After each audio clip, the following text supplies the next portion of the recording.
Good morning everyone. Lecture start करते हैं आज का आपका। कल का जो आपका लेक्चर था एड्रिनल ग्लैंड के बारे में पढ़ा था और पैनक्रियास के बारे में हमने पढ़ा था। थोड़ा सा अगर याद हुआ कल के लेक्चर के बारे में, दो एंडोक्राइन ग्लैंड्स हमने कंप्लीट किए थे। The first one was adrenal gland and the second one was your pancreas. तो चलो सब लोग जल्दी जल्दी लाइव आ जाओ so that we can start with the today's lecture. आज का लेक्चर भी हम जल्दी से स्टार्ट कर लेते हैं। जल्दी जल्दी सब लोगों ने लाइव अटैच हो जाना है लेक्चर के लिए।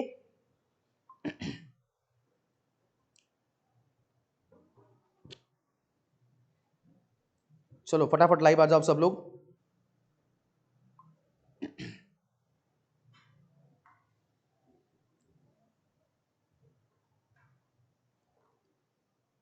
यस, लेक्चर स्टार्ट कर रहे हैं हम आज का भी। कल का जो आपका लेक्चर था, जैसे मैं बोल रहा हूं कि वी हैव स्टार्टेड विद और studied adrenal gland and pancreas. आज और कुछ एंडोक्राइन ग्लैंड्स है, कुछ ऑर्गन्स है जो हार्मोन्स प्रोड्यूस कर रहे हैं। तो वहां से एग्जैक्टली कौन से हार्मोन प्रोड्यूस हो रहे हैं, उनका क्या फंक्शन है, वो सारी चीजें हम देखने वाले हैं। तो आज का जो अगला टॉपिक है, पहला टॉपिक हम स्टार्ट करेंगे and that is nothing but the gonads. Gonads are also acting as a, you can say, endocrine glands in the body. Actually, ये gonads की जब हम बात करते हैं, so these are the primary sexual organs in the body of male and female. Male और female के body में जो प्राइमरी सेक्सुअल ऑर्गन्स है, उनको हम क्या बोल रहे हैं? गोनाड्स। ओके, ये भी हम सबको पता है कि ये दो टाइप के होते हैं। The male gonad is known as testis and the female gonad is known as ovaries. तो टेस्टिस के बारे में अगर बात करेंगे तो testis will be a primary sexual organ as well as an endocrine gland in the body of males. Males के body में जो प्राइमरी सेक्सुअल ऑर्गन है और उसके साथ एक एंडोक्राइन ग्लैंड है, वो क्या है? टेस्टिस। अगर आप टेस्टिस का इंटरनल स्ट्रक्चर देखते हो तो टेस्टिस के अंदर you can find some specialised cells called interstitial cells, और these cells are also called as Leydig cells। आप इनको इंटरस्टिशियल सेल्स बोल सकते हो या फिर Leydig cells ऐसा भी बोल सकते हो। And my point is called testosterone. ये जो सेल्स है, यहां से एक हार्मोन प्रोड्यूस हो रहा है। हार्मोन का नाम जो है वो क्या है? टेस्टोस्टेरॉन है। ये सब लोगों को पता है। This testosterone is actually a male sex hormone which controls development of secondary sexual characters in the body of males। तो ये सिंपल से पॉइंट है, ऑलरेडी हमको पता थे, एक बार हमने सिर्फ रिवाइज कर लिया। ओके, दूसरे जो बात कर रहे हैं हम, ovaries, once again a primary sexual organ as well as an endocrine gland in the body of females। Female के बॉडी में प्राइमरी सेक्सुअल ऑर्गन है, साथ में एंडोक्राइन ग्लैंड की तरह भी ये काम कर रहा है, और ये जो आपका ऑर्गन है वो कौन सा है? ओवरीज। अगला जो पॉइंट है आपका, ये जो ओवरीज है, इन ओवरीज के अंदर you can find some structures called Graafian follicles. हर ओवरी के अंदर, ओके, थाउजेंड्स में, मिलियंस में ग्राफियन फॉलिकल नाम का एक स्ट्रक्चर होता है। And from this Graafian follicle there is production of a hormone called estrogen. Estrogen नाम का एक हार्मोन प्रोड्यूस हो रहा है।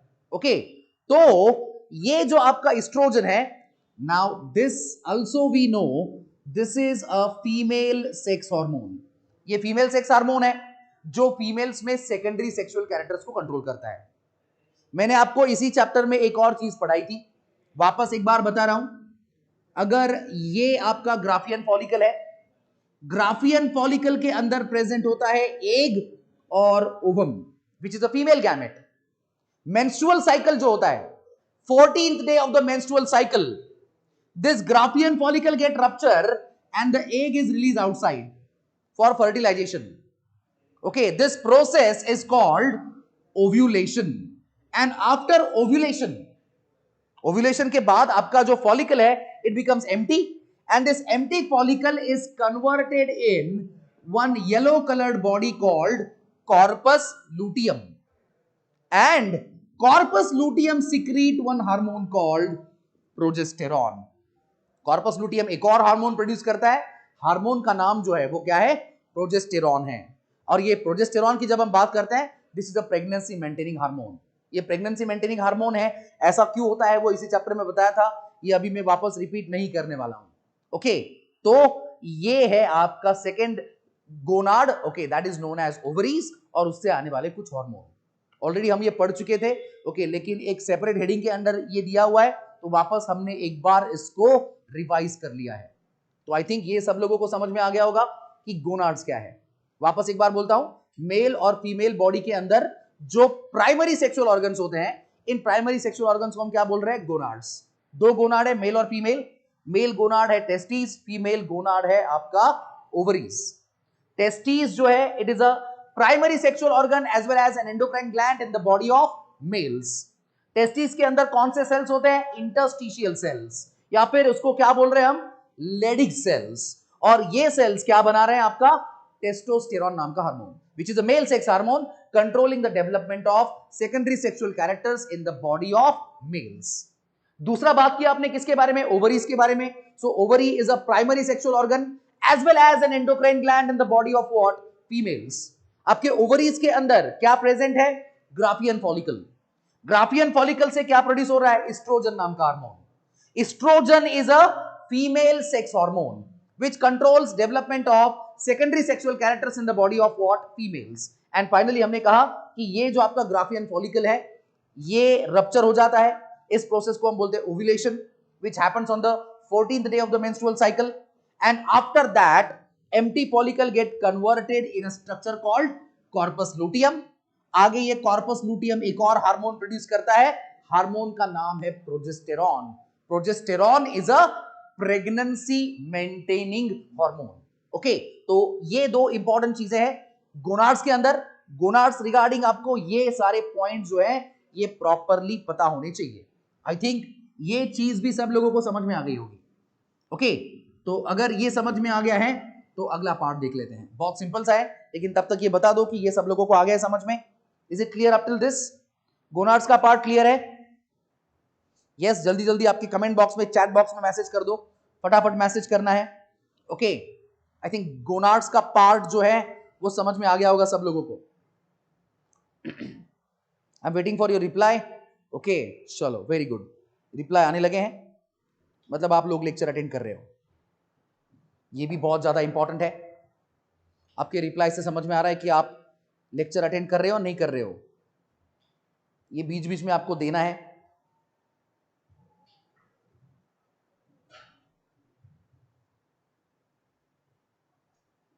चलो, बहुत अच्छी बात है, अगले पार्ट की तरफ चले जाते हैं। ओके, गोनाड्स के हार्मोन देख लिए। Now we are interested in the hormones of your heart. Heart से भी एक हार्मोन प्रोड्यूस होता है। ओके, ये तो सबको पता है, your heart is composed of 4 chambers. Square shape का नहीं होता है फॉर श्योर। ओके, अंडरस्टैंडिंग के लिए हमने ड्रॉ किया है, लेकिन कितने चेंबर्स है? 4 चेंबर होते हैं। ऊपर के चेंबर्स को बोलते हैं ऑरिकल्स, नीचे के चेंबर्स को बोलते हैं वेंट्रिकल्स। ये आपका राइट ऑरिकल है, ये लेफ्ट ऑरिकल है, ये राइट वेंट्रिकल है और ये लेफ्ट वेंट्रिकल है। Auricles are also called atria. Auricles को आप एट्रिया भी बोल सकते हो। And the wall of this atria और ऑरिकल्स, ऑरिकल्स या आपके एट्रिया की जो वॉल होती है, वहां से एक हार्मोन प्रोड्यूस होता है। The name of the hormone is ANF. The full form is atrial natriuretic factor. इसको हमने एक्सक्रीशन और ऑस्मोरेगुलेशन में भी पढ़ा था, वापस ये पार्ट रिपीट है। रेगुलेशन ऑफ किडनी फंक्शंस में देखा था हमने इसको। ओके, तो मैं बोल रहा हूं, wall of atria is producing a hormone called ANF। ANF का फुल फॉर्म क्या है? तो ये है atrial natriuretic factor, and this hormone causes vasodilation. Vaso का मतलब लेना है ब्लड वेसल, डायलेशन का मतलब लेना है इंक्रीज इन द डायमीटर। तो अगर ब्लड वेसल का डायमीटर इंक्रीज कर रहा है, डायलेट हो रहा है, तो definitely it is going to decrease the blood pressure. ये ब्लड प्रेशर को क्या करने का काम करेगा? डिक्रीज करने का काम करता है। तो 2 या 3 ही पॉइंट इस चीज के बारे में आपको याद रखना है। When you talk about hormones of heart, I can say the wall of atria produces one hormone called ANF. ANF का फुल फॉर्म जो है वो है atrial natriuretic factor, and this hormone causes vasodilation and it will just decrease the blood pressure. ये blood pressure को जो है क्या कर देगा, डिक्रीज कर देगा. तो ये हो गए आपके हार्मोन्स ऑफ हार्ट. फिर आपको बात करनी है regarding the hormones of what, kidney. आपके किडनी जो है ओके, वहां पे आपको पता है there are juxtaglomerular cells. Nephron का स्ट्रक्चर हमको पता है, ये होती है माल्फिजन बॉडी. ओके, ये बाहर का बोमेंस कैप्सूल है, अंदर आपका ग्लोमेरुलस है, और फिर आगे ये है आपका रीनल टिब्यूल. ये जो है नेफ्रॉन, इसका आपका ग्लोमेरुलस ये वाला, और ये है आपका डीसीटी. ये सबको पता है, 11th में हो चुका है. तो मैं बोल रहा हूं glomerulus and what, DCT together forms one complex structure called juxtaglomerular apparatus. Same nephron या एक ही नेफ्रॉन का ग्लोमेरुलस और डीसीटी मिला के कॉम्प्लेक्स स्ट्रक्चर बनता है. उस स्ट्रक्चर को क्या बोल रहा हूं मैं, JGA, जक्स्टाग्लोमेरुलर apparatus. और इसके जो सेल्स होते हैं they produce 2 different hormones. In that the first hormone is erythropoietin and the second hormone is called calcitriol. 2 hormone याद रखने किडनी से. पहला हार्मोन कौन सा है, इरिथ्रोपायोटिन नाम का हार्मोन है, और दूसरा जो है वो कौन सा है आपका, कैल्सिट्रियोल. नाम में ही फंक्शंस है. इरिथ्रोपायोटिन जो है it helps in the production of RBCs, while calcitriol is extremely important in the formation of bones. Bones के फॉर्मेशन में कैल्सिट्रियोल का इंपॉर्टेंट रोल होता है. आरबीसीज के प्रोडक्शन में इरिथ्रोपायोटिन नाम के हार्मोन का बहुत इंपॉर्टेंट रोल होता है. ओके, तो किडनी के बारे में अगर कोई पूछता है कि कितने हार्मोन्स हैं, 2 हार्मोन्स आपको याद रखने हैं. पहला हार्मोन है erythropoietin, useful in the production of RBCs. दूसरा हार्मोन जो है वो है आपका calcitriol, which is useful in the formation of bones. Simple. और ये हो गए आपके hormones of heart as well as the hormones of what, kidneys. तो ये भी आई थिंक समझ में आ गया होगा. और अगर ये समझ में आ गया होगा तो लास्ट वाला पार्ट जो है उसके बारे में बात करने वाले अभी हम.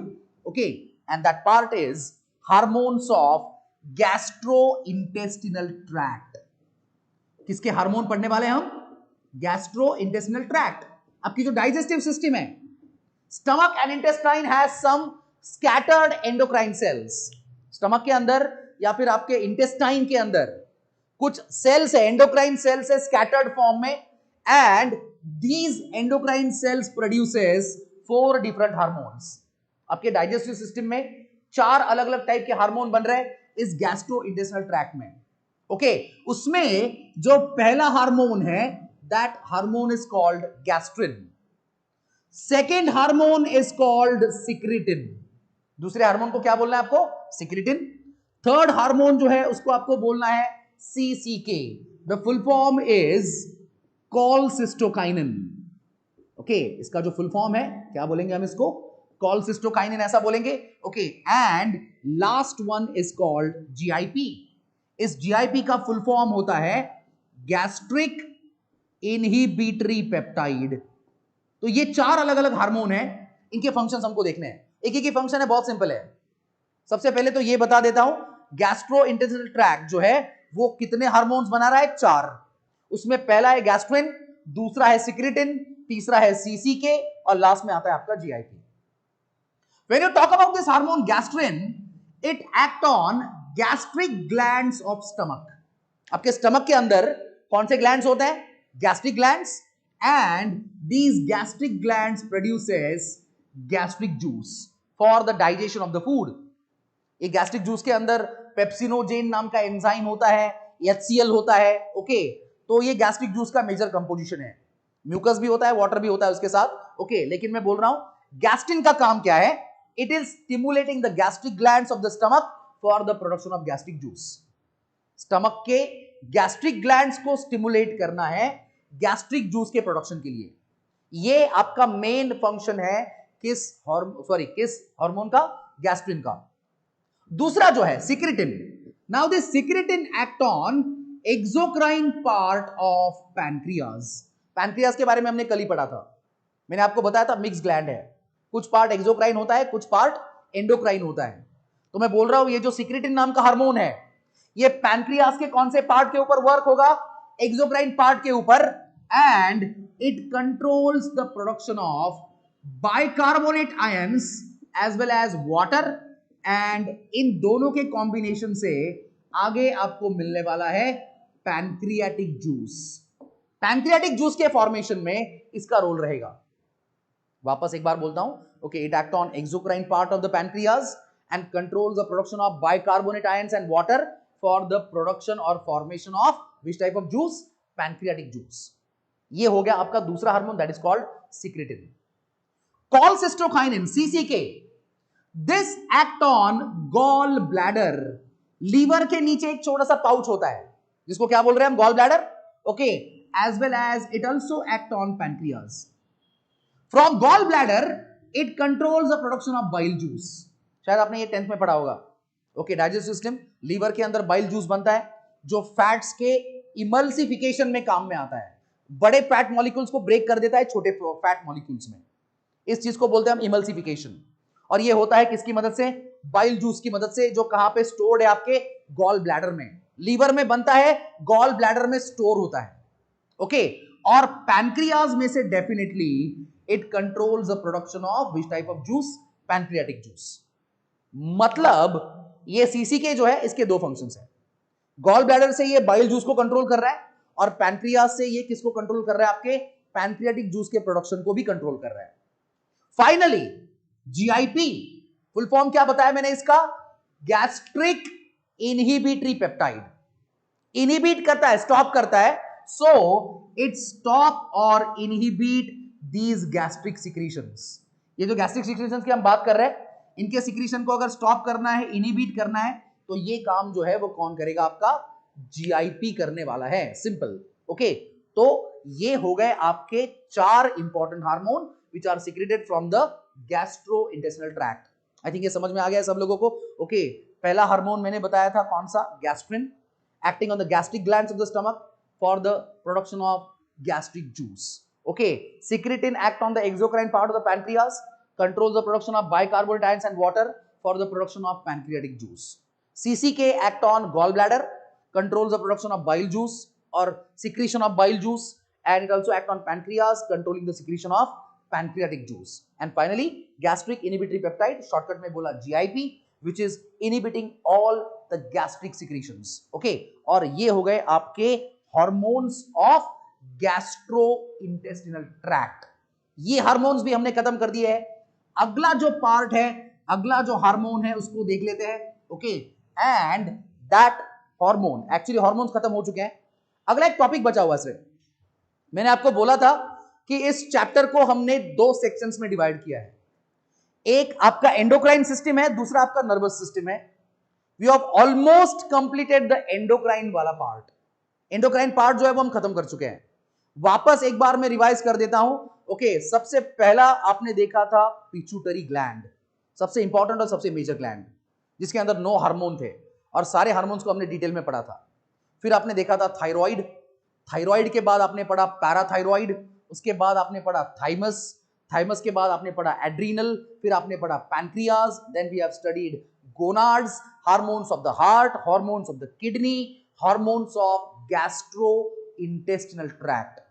ऑलमोस्ट आपके बॉडी के हर हार्मोन के बारे में आप पढ़ चुके हो.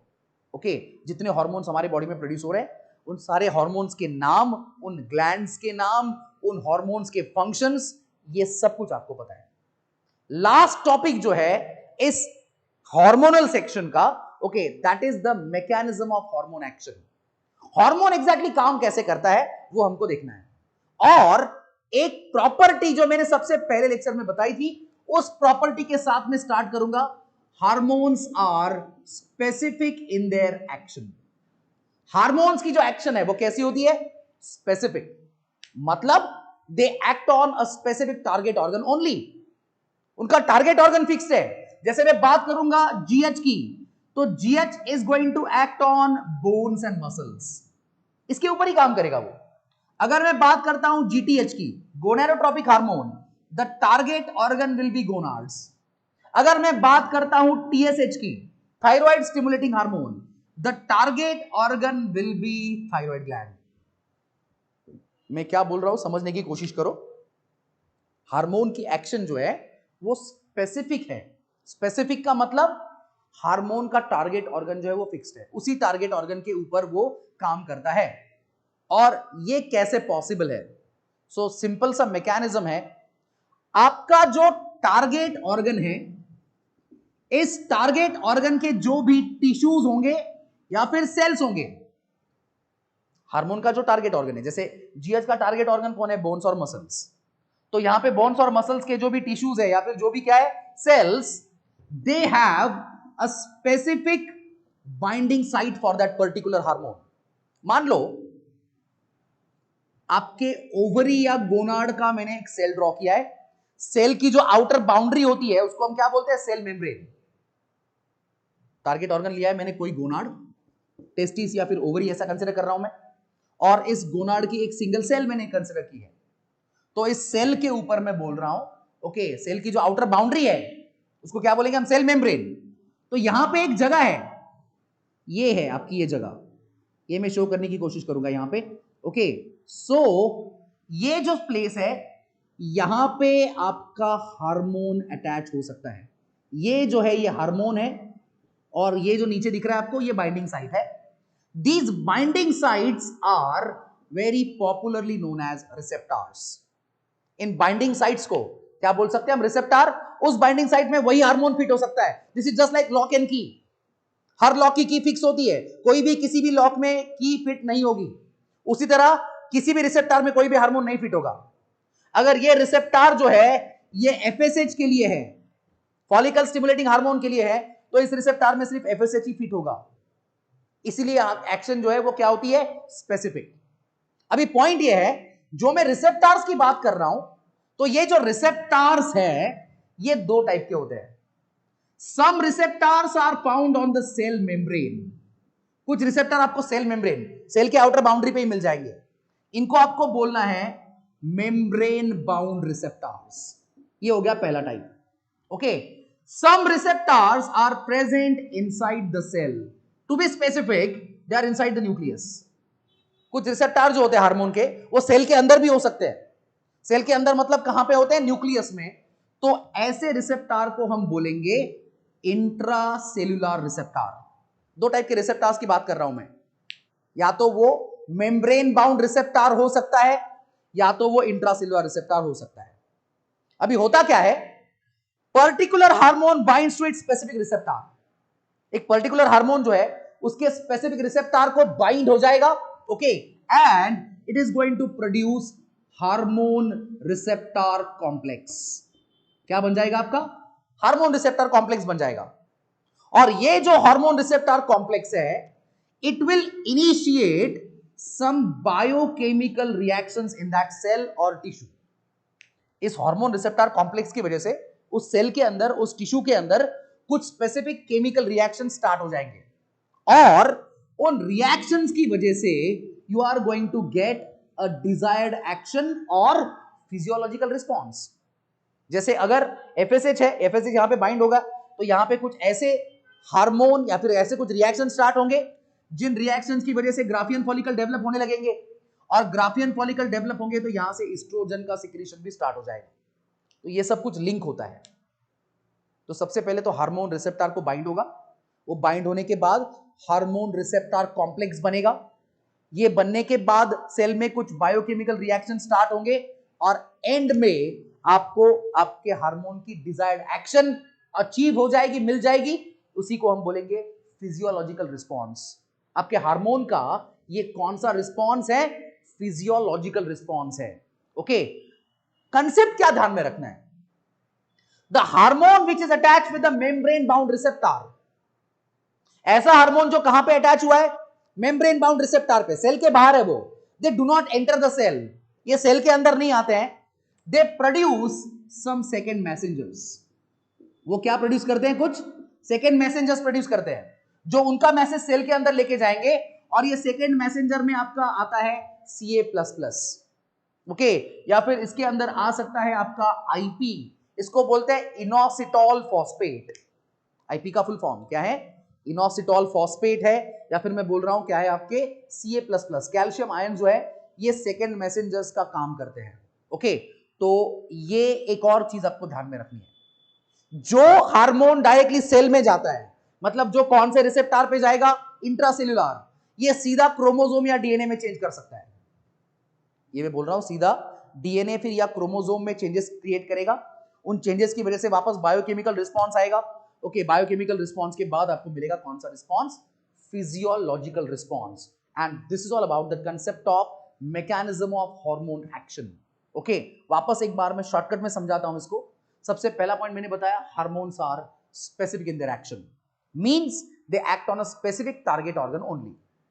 जो टारगेट ऑर्गन है उसके सेल्स या टिश्यूज के ऊपर हार्मोन के लिए क्या होते हैं, कुछ बाइंडिंग साइट्स, ऐसी जगह जहां पे हार्मोन बाइंड हो सकता है, अटैच हो सकता है।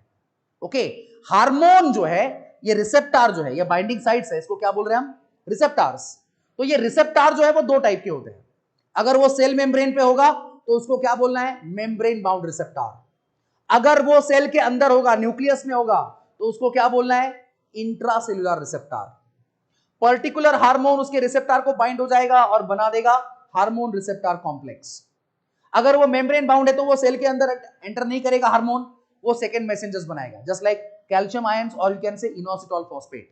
कुछ एग्जांपल्स बताए मैंने। ओके, देन अगर वो सेल के अंदर जा रहा है तो वो सीधा डीएनए फिर या क्रोमोसोम में चेंज करेगा, और इन चेंजेस की वजह से आपके सेल्स में स्टार्ट हो जाएंगे कुछ बायोकेमिकल रिएक्शंस, मतलब बायोकेमिकल रिस्पॉन्स स्टार्ट हो जाएगा, और इसके एंड में आपको आपके हार्मोन की डिजायर्ड एक्शन जो है वो दिखने लगेगी। ओके, उसी को हम बोल रहे हैं फिजियोलॉजिकल रिस्पॉन्स। ओके, तो आई थिंक ये सारी चीजें आपको समझ में आ गई होगी। अगर ये समझ में आ गया होगा तो चैट बॉक्स में जल्दी जल्दी रिप्लाई कर दो। ओके, आपका हार्मोनल कोऑर्डिनेशन वाला पार्ट खत्म हो चुका है, मतलब जो एक सेक्शन था चैप्टर का, हाफ सेक्शन में बात कर रहा हूं। Okay, this half section is been over. Hormones के बारे में हमने डिटेल में पढ़ लिया है। Okay, very good. चलो, समझ में आ रहा है सब लोगों को? आपके चैट बॉक्स में रिप्लाई भी आ रहे हैं। ओके, बहुत अच्छी बात है। क्या बात है, वेरी गुड,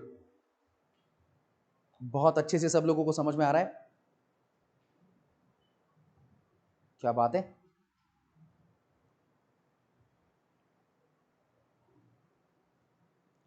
ठीक है, चलो, तो मैंने जैसे बताया एक सेक्शन हमने खत्म कर दिया है, अभी रुक करेंगे दूसरे सेक्शन का। और चैप्टर का जो दूसरा सेक्शन है वो है नर्वस कोऑर्डिनेशन। हार्मोनल वाला पार्ट मैंने खत्म किया है। ओके, हम बात करने वाले अभी कौन सा, नर्वस कोऑर्डिनेशन की। ओके, तो when you talk about this nervous coordination, I can say that okay, here we are going to deal with the nervous system of human body. इस कंसेप्ट में हम आपके बॉडी के कौन से सिस्टम के साथ डील करने वाले हैं, नर्वस सिस्टम के साथ। Okay, so my point is the regulation of body functions. आपके जो बॉडी फंक्शंस है उसका क्या हो रहा है, regulation. Okay, regulation of body functions of higher organisms by which type of system of the body, nervous system. आपके body functions को जब कौन रेगुलेट करेगा, आपकी नर्वस सिस्टम रेगुलेट करेगी, नर्वस सिस्टम कंट्रोल करेगी। इस चीज को हम बोलने वाले हैं नर्वस कोऑर्डिनेशन। और ये हमने 11th में ही पढ़ा था, the basic structural and functional unit in your nervous system is nothing but the neuron. आपके नर्वस सिस्टम में नर्वस टिश्यू होती है, और इस नर्वस टिश्यू का जो स्ट्रक्चरल और फंक्शनल यूनिट है वो क्या है, आपका न्यूरॉन है। इस न्यूरॉन को हमने बहुत डिटेल में पढ़ा है, उसका स्ट्रक्चर देखा है, सेल्स देखे हैं। ओके, उसके बाद उसके टाइप्स भी हमने पढ़े हैं। बेसिक चीज 11th को वापस एक बार आपको रिवाइज करना है, लेकिन बेसिक पार्ट में यहां पे रिवाइज करने वाला हूं। ये सबको पता है, the structure of neuron can be divided in two parts. Okay, ऊपर की तरफ ये कुछ ऐसा स्ट्रक्चर हमको देखने को मिलता है।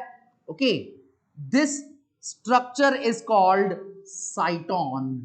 क्या बोलते हैं इसको हम, साइटोन बोलते हैं, या फिर इसी को आपने सेल बॉडी भी बोला था, या फिर you can also call it as a perikaryon. इसको साइटोन बोलो, सेल बॉडी बोलो, या फिर क्या बोल सकते हो, पेरिकैरियन भी बोल सकते हो। At the centre of cyton there is a presence of nucleus. Cyton के सेंटर में क्या देखने को मिलेगा आपको, nucleus. Nucleus is surrounded by cytoplasm and this cytoplasm is very popularly known as neuroplasm. Cytoplasm neuron के अंदर है, इसीलिए उसको क्या नाम दिया है? न्यूरोप्लाज्म ऐसा नाम दिया है। और इस न्यूरोप्लाज्म के अंदर you can find some granules. These granules are called Niesel's granules. Niesel granule बोला था इसको, which are rich in RNA and proteins, जो RNA और proteins में rich होते हैं। Okay, then there are number of short processes which are arising from this cyton. छोटे छोटे प्रोसेस ऐसे बाहर निकल रहे हैं साइटोन से।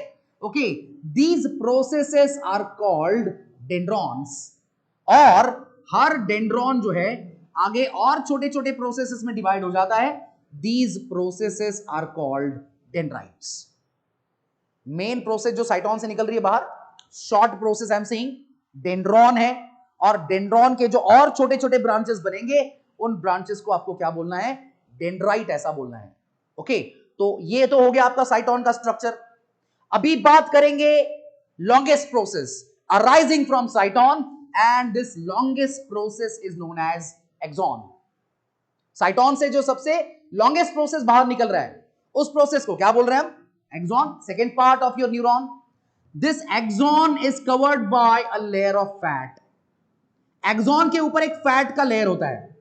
This layer of fat is called myelin sheath. क्या बोलते हैं हम इसको? माइलिन शीथ ऐसा बोलते हैं। माइलिन शीथ के ऊपर there is one thin membrane of connective tissue. Myelin sheath के ऊपर एक कनेक्टिव टिश्यू का थिन मेम्ब्रेन है। This membrane is called neurilemma. इस मेम्ब्रेन को क्या बोलना है आपको? न्यूरिलेमा ऐसा बोलना है। इसके अंदर भी साइटोप्लाज्म होता है, इसको आपको बोलना है एक्सोप्लाज्म। जैसे साइटोन में था न्यूरोप्लाज्म, एक्सॉन में जो होगा उसको क्या बोलेंगे? एक्सोप्लाज्म। माइलिन शीथ जो है, फैट का जो लेयर है, actually it is produced by some specialised cells, okay, called as Schwann cells. Schwann is the name of scientist, so you can observe the nucleus of Schwann cells. उसी myelin sheath के अंदर आपको Schwann cells के क्या दिख सकते हैं? Nucleus भी दिख सकते हैं। ये जो आपका माइलिन शीथ है, ये कंटिन्यूअस नहीं है। यहां पे कुछ गैप्स आपको दिखेंगे जहां पे माइलिन शीथ एब्सेंट होगा। ओके, इन गैप्स को आपको बोलना है node of Ranvier. Ranvier, Schwann, okay, these are all the name of scientist. ये सारे साइंटिस्ट के नाम हैं।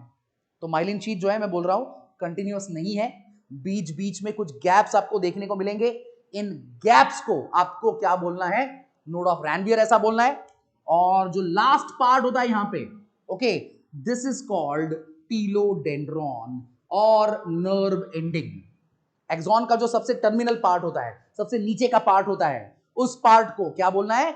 टीलोडेंड्रॉन ऐसा बोलना है, या फिर नर्व एंडिंग ऐसा बोल सकते हो। तो ये हो गया आपका structure of neuron, and your nervous system is made up of such millions of neurons. Okay, in neurons के अंदर एक टाइप बताया था मैंने, बहुत सारे टाइप्स होते हैं वैसे तो, 3 अलग अलग क्लासिफिकेशन थे, according to function, according to the number of processes and according to the presence of myelin sheath. इसके बारे में बात करेंगे हम। कुछ न्यूरॉन्स में माइलिन शीथ प्रेजेंट होता है। अगर माइलिन शीथ प्रेजेंट है, this is known as myelinated neuron और मेडुलेटेड न्यूरॉन। क्या बोल रहा हूं? ध्यान से समझो, ध्यान से सुनो। मैं बोल रहा हूं, अगर न्यूरॉन एक्सॉन जो है, ओके, उसके ऊपर माइलिन शीथ प्रेजेंट है, तो उस न्यूरॉन को क्या बोलना है? माइलिनेटेड न्यूरॉन या फिर मेडुलेटेड न्यूरॉन। अगर माइलिन शीथ एब्सेंट होगा, I will call it as a non myelinated neuron. ये सबको पता है। अभी यहां पे चैप्टर में ध्यान रखने वाली बात क्या है? आपके नर्वस सिस्टम में main organs are brain and spinal cord. जो मेन ऑर्गन्स है वो कौन से आपके? ब्रेन है और स्पाइनल कॉर्ड है। तो ब्रेन और स्पाइनल कॉर्ड की जब हम बात कर रहे हैं, तो ब्रेन के कुछ पार्ट में माइलिनेटेड न्यूरॉन होंगे और कुछ पार्ट में नॉन माइलिनेटेड न्यूरॉन होंगे। द पार्ट ऑफ ब्रेन और nervous system which is made up of myelinated neuron, okay, is called white matter. White matter क्या होता है ये पता होना चाहिए। So white matter consists of myelinated neuron, क्योंकि फैट है, और ये भी बहुत बार बताया है, fats generally appears white in the body. आपके बॉडी में फैट जनरली जो है व्हाइट कलर में अपीयर होते हैं, व्हाइट कलर के दिखते हैं। इसीलिए नर्वस सिस्टम में जहां पे भी माइलिनेटेड न्यूरॉन होंगे उस जगह को क्या बोलेंगे हम, व्हाइट मैटर, और जहां पे नॉन माइलिनेटेड न्यूरॉन होंगे उस जगह को हम बोलेंगे ग्रे मैटर। तो ये दो कंसेप्ट दिमाग में फिट कर लेने हैं कि भाई व्हाइट मैटर क्या होता है और ग्रे मैटर क्या होता है। वापस एक बार मैं बोल रहा हूं, ओके, व्हाइट मैटर जो है, okay, it is made up of myelinated neurons and the grey matter will be made up of non myelinated neuron. आगे जब मैं आपको ब्रेन पढ़ाऊंगा, स्पाइनल कॉर्ड पढ़ाऊंगा, तो बहुत जगह पे मैं बताऊंगा कि this part is made up of grey matter, this part is made up of white matter. तो ये समझ में आना चाहिए कि सर किसके बारे में बात कर रहे हैं। मैं हर बार ये रिपीट नहीं करूंगा कि हाँ भाई ग्रे मैटर क्या होता है और व्हाइट मैटर क्या होता है। ये ध्यान में रखना पड़ेगा, ये ध्यान में रखना पड़ेगा, ये बहुत इंपॉर्टेंट है। ओके, और ये इंट्रोडक्टरी पार्ट है। तो ये तो सबको पता है। आपके नर्वस सिस्टम के बारे में अगर बात कर रहे हैं हम, तो आपकी नर्वस सिस्टम जो है it is been divided in 3 divisions. देख लेते हैं क्या है, बहुत सिंपल है। ओके, देखो मैं क्या बात कर रहा हूं अभी। When you talk about the nervous system of the human body, इसके टोटल कितने डिविजन्स देखने को मिलेंगे आपको? 3। पहले डिवीजन को हम नाम देंगे सीएनएस, मतलब है सेंट्रल नर्वस सिस्टम। दूसरा जो डिवीजन है आपका वो है आपका पीएनएस, ये आपका पेरिफेरल नर्वस सिस्टम। और तीसरा जो है वो है आपका NS, which is nothing but the autonomous nervous system. तीनों के तीनों आपको पढ़ने इसी चैप्टर में इंक्लूडेड है। तीनों डिविजन हम देखने वाले हैं डिटेल में, विद डिटेल। ओके, मैं बात कर रहा हूं CNS, PNS as well as what, ANS. Okay, central nervous system is made up of 2 parts. One is called brain and the second one is called spinal cord. CNS में 2 important part आता है आपका, brain और spinal cord. PNS में भी 2 part है। उसमें पहला पार्ट होता है cranial nerves and the second part is called spinal nerves. Cranial nerves and spinal nerves। और लास्ट में जो ANS है आपका, ऑटोनॉमस नर्वस सिस्टम है, इसके अंदर आती है आपकी सिंपैथेटिक नर्वस सिस्टम, और दूसरा जो है वो होता है आपका पैरासिम्पैथेटिक नर्वस सिस्टम। हर डिवीजन में 2-2 पार्ट है।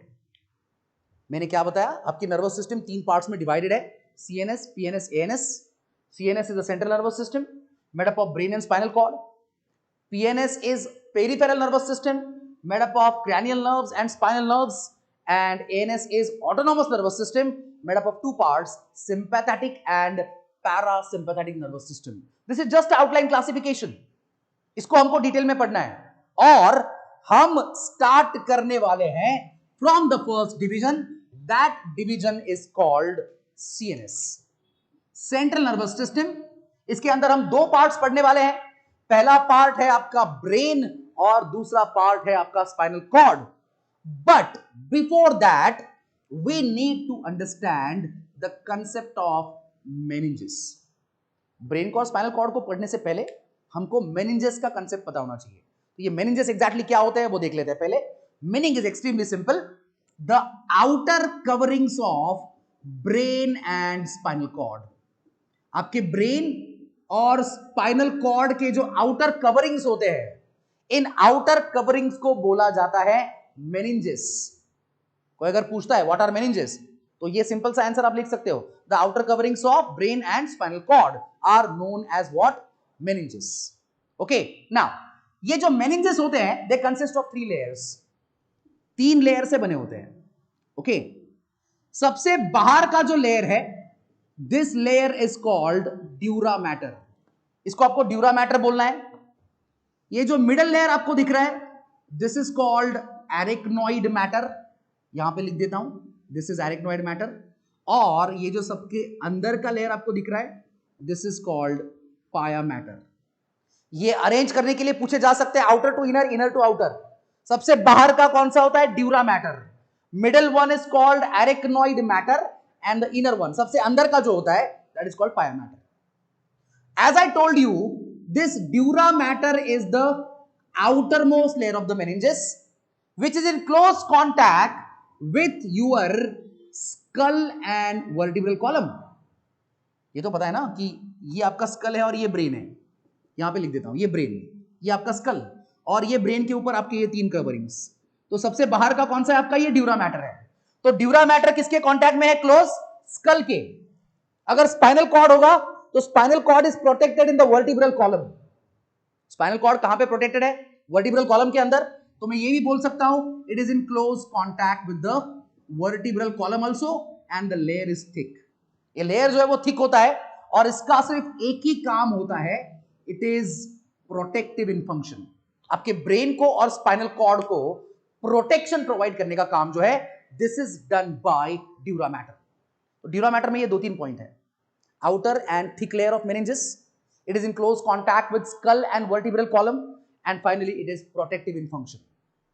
Second layer की जब बात करेंगे, कौन सा है, arachnoid matter. This arachnoid matter is the middle layer of the meninges. middle layer होता है, ये ड्यूरा मैटर से कंपैरिजन में थोड़ा थिन होता है। ड्यूरा मैटर को अगर कंपेयर करेंगे तो कैसा होगा, उससे थिन होगा, okay. And vascular also, vascular means it has a blood supply. Vascular का मतलब जो है, इसको आपको क्या देखने को मिलेगा, ब्लड सप्लाई देखने को मिलेगा, ब्लड सप्लाई प्रेजेंट होता है, ओके। देन ओके, ये जो लेयर है आपका, it appears like a spider wave. Spider की वेव तो देखी होगी आपने, ओके। तो अरेक्नोइड मैटर जो है, it actually made up of a reticular tissue. Reticular tissue से बना होता है और इसका जो अपीयरेंस है किसकी तरह दिखता है, तो स्पाइडर वेव की तरह दिखता है। इसके ऊपर बहुत बार क्वेश्चन पूछा गया है, which layer of meninges appears like a spider wave? Your answer should be arachnoid matter। और इसके दो काम हैं, ये प्रोटेक्टिव भी है और न्यूट्रिटिव भी है। मतलब ये ब्रेन और स्पाइनल कॉर्ड को प्रोटेक्शन भी प्रोवाइड करता है, न्यूट्रिशन भी सप्लाई करने का काम करता है, न्यूट्रिएंट्स भी सप्लाई करने का काम करेगा। तो ये पॉइंट्स है arachnoid मैटर। मिडिल लेयर है, थिन और वैस्कुलर है, appearing like a spider wave, then it is protective as well as nutritive in function, okay। then पाया मैटर की अगर बात करते हैं, तो जैसे मैंने बोला कि this is the which type of layer, inner layer of the meninges, then it is once again thin, highly delicate as well as highly vascular। मैं ऐसा बोल सकता हूं, इन तीनों में सबसे ज्यादा रिच ब्लड सप्लाई जो है वो पाया मैटर को होता है। सबसे ज्यादा रिच ब्लड सप्लाई किसको होगा, पाया मैटर को। इसलिए कहा highly vascular and it is only nutritive in function. इसका काम सिर्फ एक ही है, to supply nutrition to the cells of brain as well as spinal cord. आपके ब्रेन और स्पाइनल कॉर्ड को न्यूट्रिशन सप्लाई करने का काम जो है वो करता है आपका पाया मैटर। तो ये 3 लेयर के बारे में इंफॉर्मेशन है, ड्यूरा मैटर है, अरेक्नोइड मैटर है, पाया मैटर है, और कुछ चीजें, ओके। ये जो आपका पाया मैटर और अरेक्नोइड मैटर है, pia mater and arachnoid mater both are together called as leptomeninges. इसके ऊपर भी बहुत बार क्वेश्चन आया कि लेप्टोमेनिंजेस क्या होते हैं। तो मैं बोल रहा हूं, पाया मैटर और अरेक्नोइड मैटर को एक साथ मिला के, दोनों को मिला के क्या वर्ड यूज कर सकते हो हम, लेप्टोमेनिंजेस, ऐसा उसको बोल सकते हैं। और आगे क्या स्टडी करना है, आगे का कंसेप्ट क्या है, you can find one space between dura mater and arachnoid mater. ये आपका बाहर का ड्यूरा मैटर है और ये मिडिल अरेक्नोइड मैटर है। इन दोनों के बीच में जो स्पेस है, दिस इज कॉल्ड सब ड्यूरल स्पेस। क्या बोलना है उसको, सब ड्यूरल स्पेस, ऐसा बोलना है। सिमिलरली अरेक्नोइड मैटर एंड पाया मैटर, क्या बोल रहा हूं, आराम से सुनो, ध्यान से सुनो। ये आपका अरेक्नोइड मैटर है और ये अंदर का पाया मैटर है। इन दोनों के बीच में भी एक स्पेस है, दिस स्पेस इज कॉल्ड सब अरेक्नोइड स्पेस। कौन सा स्पेस कहां पे होता है पता होना चाहिए। रिपीट कर रहा हूं, ड्यूरा और अरेक्नोइड के बीच में होता है सब ड्यूरल, एंड अरेक्नोइड और पाया मैटर के बीच में होता है सब arachnoid. Now subdural space is filled with a serous fluid, एक लिक्विड होता है जिसको हम सेरस फ्लूइड बोलेंगे। और सब अरेक्नोइड स्पेस के अंदर you can find one alkaline fluid, this alkaline fluid is called CSF. ये ज्यादा इंपॉर्टेंट है। सीएसएफ का फुल फॉर्म है cerebrospinal fluid. What is the full form of CSF? Cerebrospinal fluid. Cerebro is brain, spinal is spinal cord. तो brain और spinal cord के अंदर जो फ्लूइड होता है उस फ्लूइड को क्या बोलते हैं, सीएसएफ। केमिकली उसका नेचर जो है वो कैसा है, alkaline. Normal volume of CSF in the body of adult is 120 ml। सब कुछ पूछा गया है। सीएसएफ का केमिकल नेचर पूछा गया है, अल्कलाइन होता है। उसका नॉर्मल वॉल्यूम कितना होता है ब्रेन और स्पाइनल कॉर्ड में? ओके, तो वो होता है अप्रोक्सीमेटली 120 ml। ये भी बहुत बार पूछा गया है। फाइनली मैं बात करने वाला हूं what are the functions of CSF. CSF के फंक्शंस के बारे में बात करेंगे। तो सबसे पहले CSF act as a shock absorber. Shock absorber की तरह काम करता है, protect the brain and spinal cord from mechanical injuries. आपके ब्रेन को और स्पाइनल कॉर्ड को मैकेनिकल इंजुरीज से प्रोटेक्शन देने का काम कौन करेगा? आपका सीएसएफ। ओके, दूसरा काम क्या है? It keep your brain and spinal cord in moist condition. आपके ब्रेन को स्पाइनल कॉर्ड को हमेशा मॉइस्ट बनाए रखता है। It avoid their desiccation. Desiccation का मतलब होता है ड्राइंग। डेसिकेशन का मतलब क्या लेना है? ड्राइंग। तो ब्रेन और स्पाइनल कॉर्ड को ड्राई नहीं होने देना है। This will be taken care of by your CSF. Okay, it also helps और it maintains constant pressure inside the cranium in spite of fluctuations in the blood pressure. आपका blood pressure जो है वो continuously fluctuate हो रहा है। आप अगर चल रहे हो तो अलग ब्लड प्रेशर होगा, आप एक जगह पे बैठे हो रेस्ट कर रहे हो तो ब्लड प्रेशर अलग होगा, आप भाग रहे हो कोई फिजिकल वर्क कर रहे हो तो ब्लड प्रेशर अलग होगा। तो ये पूरे दिन में बहुत बार फ्लक्चुएट हो रहा है, कम ज्यादा हो रहा है। इन फ्लक्चुएशंस के बावजूद आपके स्कल में, आपके क्रैनियम के अंदर एक कांस्टेंट प्रेशर बनाए रखने का काम जो है वो कौन कर रहा है? आपका CSF. It will maintain a constant pressure inside the cranium. Okay, then it also helps in exchange of nutrients and waste materials। nutrients और waste material के exchange में भी मदद करेगा। मतलब जो न्यूट्रिएंट ब्लड से ब्रेन सेल्स को जाने हैं, डायरेक्ट नहीं जाएंगे, वो आए पहले सीएसएफ में जाएंगे, सीएसएफ के थ्रू वो फिर ब्रेन सेल के अंदर जाएगा। ब्रेन या स्पाइनल कॉर्ड के सेल में अगर कोई वेस्ट मटेरियल बनाए हैं तो उस वेस्ट मटेरियल को सबसे पहले सीएसएफ में आना है, फिर वो सीएसएफ से कहां पे जाएगा? ब्लड में। तो मतलब ब्लड और ब्रेन और स्पाइनल कॉर्ड के सेल्स के बीच में मेडिएटर की तरह कौन काम कर रहा है? आपका CSF. Exchange of nutrients as well as waste materials. Final function I can write here. Okay, it helps in supply of oxygen to the brain. आपके ब्रेन को जो ऑक्सीजन का सप्लाई है, इस ऑक्सीजन के सप्लाई में भी किसका रोल होता है? सीएसएफ का। शॉर्ट नोट क्वेश्चन बहुत बार पूछा गया है, right a short note on the functions of CSF. 4-5 important functions है, प्रॉपरली पता होनी चाहिए। ओके, इस टॉपिक को 2 मिनट में वापस में रिवाइज करने वाला हूं। ओके, टॉपिक है मेनिंजेस। हमने सीएनएस स्टार्ट कर लिया है। Meninges are the outer coverings of brain and spinal cord. Meninges के अंदर कितने लेयर होते हैं? 3। पहला ड्यूरा मैटर, दूसरा एरिकनॉइड मैटर, तीसरा है pia mater. Dura mater outer and thick layer है, close in contact with skull and vertebral column. उसका मेन काम है सिर्फ प्रोटेक्शन।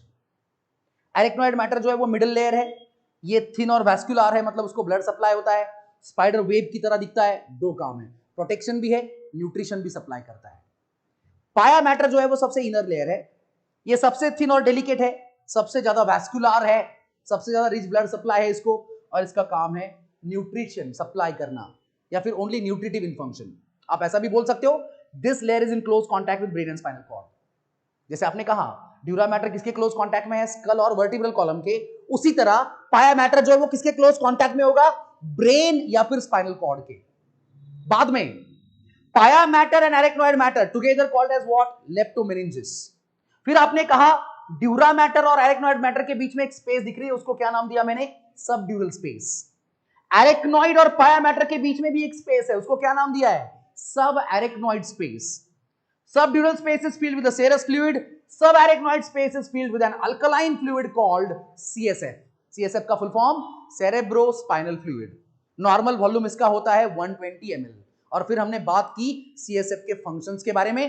तो पहला फंक्शन है, it act as a shock absorber, protect your brain and spinal cord from mechanical injuries. दूसरा काम है, it will keep your brain and spinal cord in the moist condition, avoid their desiccation और drying. Then after it maintain constant pressure inside the cranium despite of the fluctuations in the blood pressure, then exchange of nutrients and the waste materials, and finally supply of oxygen to the brain. Okay, so this is the first topic that is called meninges. तो ये आज के lecture के लिए इतने topics हमको देखने थे। यहां तक अगर किसी को कुछ डाउट्स होंगे तो आप आपके डाउट्स मुझे पूछ सकते हो। यहां तक सब लोगों को क्लियर है? अगर यहां तक कुछ भी डाउट्स है तो आप मुझे पूछ सकते हो, जल्दी जल्दी पूछ लो फटाफट। चलो क्षितिजा को कोई डाउट नहीं है, क्षितिजा का रिप्लाई आ चुका है सबसे पहले। यस, फटाफट पूछ लेना है। रोहन को क्लियर है, क्षितिजा को भी क्लियर है, क्षितिजा अहिरे को क्लियर है, Raghav, Rupesh, Shruti, Satyam, Amodi, Vasanti. The name of the fluid that keeps our brain moist. Vishal अभी बताया मैंने, CSF, सेरेब्रोस्पाइनल फ्लूइड, ये आपके ब्रेन को मॉइस्ट रखेगा। शुभम वेरी गुड, क्लियर है। आयुषा को क्लियर है, प्रेम, ज्ञानेश्वर,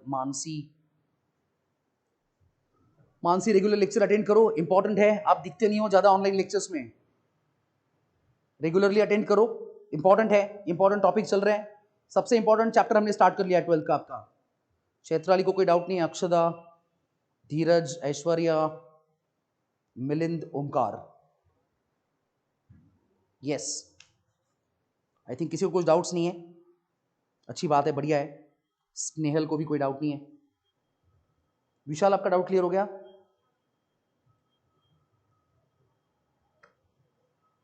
नोट्स कंप्लीट करो एज यूजुअल, जो मैसेज रहता है हर लेक्चर के एंड में, जहां तक खत्म किया है वहां तक कंप्लीट करते जाओ, तो एक साथ बर्डन नहीं आएगा। तो कुछ बच्चे हमने देखे हैं 4-5 महीने के बाद आते हैं, 10-10 चैप्टर के नोट्स पेंडिंग होते हैं, समझ में नहीं आता नोट्स कंप्लीट करे या पढ़ाई करे, या एग्जाम दे, या जर्नल कंप्लीट करे, या कॉलेज में जाए, या प्रैक्टिकल करे। ओके, तो बहुत सारे प्रॉब्लम्स हो जाते हैं। तो इसलिए मैं रिपीटेडली बोल रहा हूं, रिपीटेडली रिपीट कर रहा हूं, नोट्स को टाइमली कंप्लीट करो। नोट्स कंप्लीट करना बहुत ही ज्यादा इंपॉर्टेंट है। ओके, चलो विशाल को भी क्लियर हो गया है। रोहन पूछ रहा है कि सर नेजल स्प्रे कैसे काम करता है। रोहन, इसका तो बहुत बड़ा मैकेनिज्म है। ओके, फिलहाल इतना बता सकता हूँ सिंपल लैंग्वेज में, जो नेजल स्प्रे होता है एक्चुअली वो नेजल कंजेशन में काम करता है। जब आप नाक बंद हो जाती है, सांस लेने में तकलीफ हो रही है, आपको फील हो रहा है कि मेरी नाक बंद हो गई है, तो हम नेजल स्प्रे का इस्तेमाल करते हैं। तो नाक बंद होने के पीछे का रीजन है म्यूकस का एक्सेस सिक्रीशन। जो स्टिकी मटेरियल होता है म्यूकस, वो ज्यादा बन रहा है आपके बॉडी में, और वो जो स्प्रे होता है उस म्यूकस को पतला कर देता है, डिसॉल्व कर देता है। तो जैसे ही आपका वो म्यूकस जो है वो डिसॉल्व हो जाएगा, ओके, जो नेजल कंजेशन है वो क्लियर हो जाएगा, सांस लेने में थोड़ा सा आपको इजी हो जाएगा। तो ये सिंपल सा मैकेनिज्म होता है नेजल स्प्रे का। ओके, और कुछ डाउट्स है तो पूछ लो फटाफट।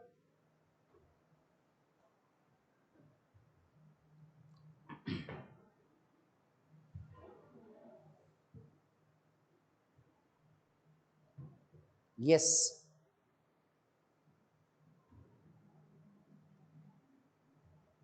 आपके नाम से लॉगिन करो तो ज्यादा अच्छा होगा, ज्यादा बेटर होगा। मनस्वी को भी कोई डाउट नहीं है, क्या बात है, मनस्वी भी लेक्चर अटेंड कर रही है।